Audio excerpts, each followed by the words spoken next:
రాజమహేంద్రవరాన్ని పరిపాలించే చాళుక్య ప్రభువు రాజరాజ నరేంద్రుడు. ఆయన మొదటి భార్య పేరు రత్నాంగి.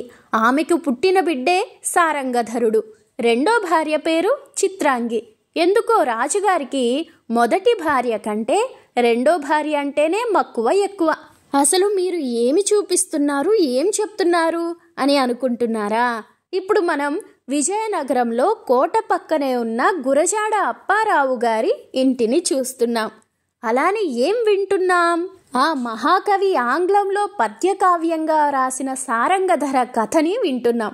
ముందుగా ఈ కథని చెప్పి తర్వాత మిగిలిన విషయాలు మాట్లాడుకుందాం. ఇలా రాజుగారికి 2 భార్యలు. మొదటి భార్య బిడ్డ పేరు సారంగధరుడు. రెండో భార్య అంటే ఆయనకి చాలా ఇష్టం. అలానే రాజుగారి సవతి తల్లి కొడుకు విజయాదిత్యుడు. అయితే రాజుగారికి విజయాదిత్యుడు అనేవాడు పక్కలో బల్లెంలా అనిపిస్తుంటాడు. ఇక ఒకరోజు చిత్రాంగి అంటే సవతి తల్లి సారంగధరుణ్ణి విందుకి పిలుస్తుంది. కానీ సారంగధరుడికి వేట అంటే చాలా ఇష్టం. అందుకని ఆమె పిలిచినా వెళ్లకుండా అతను వేటకి వెళ్ళిపోతారు. అయితే ఇదంతా గమనిస్తున్న విజయాదిత్యుడు రాజరాజ నరేంద్రుడికి ఏం చెప్తాడంటే, నీ కొడుకు తన సవతి తల్లితో ఆ ఊ చేస్తున్నాడు అని. ఇక అది వినగానే, ఆ అక్రమ సంబంధం మాట చెవిన పడగానే రాజరాజ నరేంద్రుడు ముందు వెనక ఆలోచించకుండా ఆ సారంగధరుడి కాళ్ళు చేతులు నరికేమని ఆజ్ఞాపిస్తాడు. ఇక దాంతో ఈ సైనికులు సారంగధరుణ్ణి వెతుక్కుంటూ అడవిలోకి వెళ్ళి కనపడగానే ఆ చేతులు కాళ్ళు నరికేస్తారు. అమాయకుడైన ఏ పాపం తెలియని సారంగధరుడు అరుస్తూ పడిపోతాడు. అప్పుడు ఆయనకి ఆకాశవాణి వినపడుతుంది. ఏమని? నువ్వు ఈ జన్మలో ఏ పాపం చేయలేదు, ఇది నీ పూర్వజన్మ ప్రారబ్ధం అని చెబుతుంది. దాంతో ఆయన అక్కడే అలా పడిపోయి ఉంటాడు. కానీ ఈ కాళ్ళు చేతులు నరికినప్పుడు అరిచాడు కదా, ఆ శబ్దం విని అక్కడే దగ్గరలో ఉన్న శివభక్తుడు ఒక ఆయన మేఘనాథుడు ఈయన దగ్గరకొచ్చి ఇలా పడిపోయిన ఆయనకి సపర్యలు చేసి, నువ్వు శివుణ్ణి ధ్యానించు, ప్రార్థించు అని చెప్తాడు. అలానే చేస్తాడు సారంగధరుడు. ఇక దాంతో శివయ్య సంతోషించి ఆయనకి అంటే సారంగధరుడికి తన పూర్వపు చేతులు కాళ్ళు మంచి అందమైన శరీరం ప్రసాదిస్తాడు. ఇది క్లుప్తంగా సారంగధర కథ. కథ ఎలా అనిపిస్తుంది? దానితో పాటు ఈ ఇల్లు కూడా నచ్చిందా?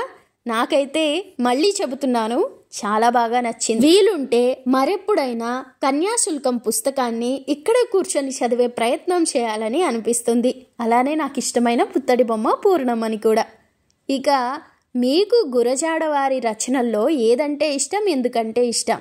వ్యాఖ్య అంటే కామెంట్ చేయగలిగితే చేయండి. ఇక క్లుప్తంగా బాల్యం, వివాహం, సంతానం, ఉద్యోగం ఇలాంటివన్నీ కూడా గురజాడ అప్పారావు గారి గురించి తెలుసుకుందాం. వెంకటరామదాసు కౌసల్యమ్మ అనే పుణ్య దంపతులకు 1862 సెప్టెంబర్ 21న ప్రస్తుత అనకాపల్లి జిల్లా యలమంచిలి తాలూకా ఎస్ రాయవరం గ్రామంలో జన్మించారట.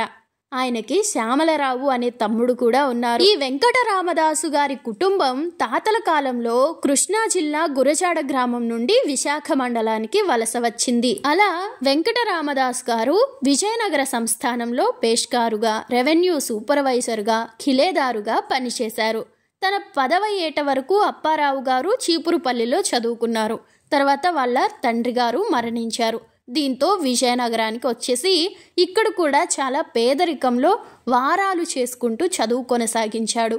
ఇది గమనించిన అప్పటి ఎంఆర్ కళాశాల ప్రధాన అధ్యాపకులు సి చంద్రశేఖర శాస్త్రి గారు ఈయనని చేరదీసి చోటిచ్చి చదువుకునేందుకు ఎంతో సహాయం చేశారు. ఇందుకే కాబోలు గురువుని దైవంగా చూడాలంటారు మన పెద్దలు. అలా 1882 అంటే 62లో పుట్టారు కదా, 82 20 ఏళ్లు పూర్తయ్యేసరికి మెట్రిక్యులేషన్ పూర్తి చేసి FA చేశారు.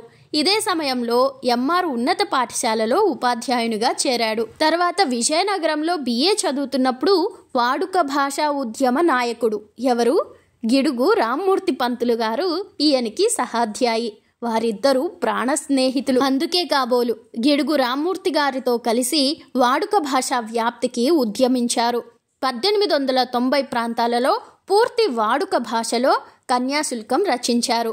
1892లో నాటకాన్ని మొదట ప్రదర్శించారు. ఆ తర్వాత 97లో కన్యాశుల్కం తొలి కూర్పును మహారాజా ఆనంద గజపతికి అంకితమిచ్చారు. ఇప్పుడు మనకు దొరుకుతున్న కన్యాశుల్కం రెండవ కూర్పును 1909లో రచించారు. 1896లో ప్రకాశిక అన్న పత్రికను మొదలుపెట్టారు. అలానే ఒక్కసారి అప్పారావు గారి ఉద్యోగాలు చూస్తే 1884లో FA చేశారు కదా 22 సంవత్సరాలకి. అప్పుడు మహారాజా కాలేజీ వారి పాఠశాలలో ఉపాధ్యాయుడిగా చేరారు. తర్వాత 1886లో డిప్యూటీ కలెక్టర్ కార్యాలయంలో హెడ్ క్లర్క్ పదవిని, 1887లో కళాశాలలో అధ్యాపక పదవిని నిర్వహించారు. 86లో రాజావారి ఆస్థానంలో చేరారు. 1897లో మహారాజా ఆనంద గజపతి చిన్న వ్యాధితో కాలం చేసినప్పుడు రీవా మహారాణి అప్పలకొండమాంబ గారులకు వ్యక్తిగత కార్యదర్శిగా అప్పారావు గారు నియమింపబడ్డారు. ఆ తర్వాత 1911లో మద్రాసు యూనివర్సిటీ బోర్డ్ ఆఫ్ స్టడీస్లో సభ్యత్వం లభించింది. ఆ ముందు సంవత్సరం దేశమును ప్రేమించుమన్నా అనే దేశభక్తి గీతం రచించారు. అంటే 1910లో. ఇలా ఎన్నో రచనలు చేసి సమాజం బాగుపడాలని ప్రజాకవిగా నిలిచిన మహాకవి గురజాడ అప్పారావు గారు తన 53వ ఏట 1915 నవంబరు 30న మరణించారు. కానీ ఆయన రచించిన కన్యాశుల్కం నాటకం మాత్రం ఎప్పటికీ బ్రతికే ఉంటుంది. ఈ నాటకం కన్నడం, ఫ్రెంచి, రష్యన్, ఇంగ్లీష్లో 2 సార్లు, తమిళం, హిందీలో 2 సార్లు ఇలా అన్ని భాషల్లోకి అనువాదమైంది.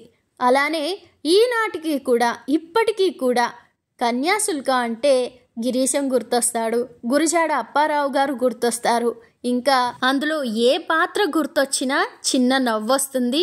గిరీశం గుర్తొస్తే మహా ముచ్చట అనిపిస్తుంది. లొట్టపిట్ట అన్నప్పుడు మధురవాణి నవ్విన నవ్వు కూడా ఎప్పటికీ మనకు గుర్తుండిపోతుంది.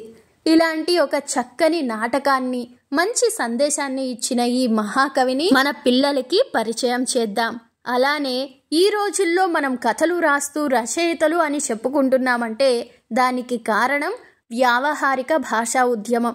అది చేసిన గిడుగు రామ్మూర్తి పంతులు గారికి, గురజాడ అప్పారావు గారికి మనం ఎప్పుడూ రుణపడే ఉంటాం. ఇలా ఇంటిని చూసుకొని తిరిగి వచ్చేసేటప్పుడు పక్కన 2 చిత్రపటాలు కనిపించాయి. వాటినే ఇప్పుడు మీకు చూపిస్తున్నాను. అందులో ఒకటి అప్పారావు గారి చరిత్ర అయితే, 2 గురజాడ వారి గురించి ఎవరెవరు ఏ విధంగా చెప్పారు అని.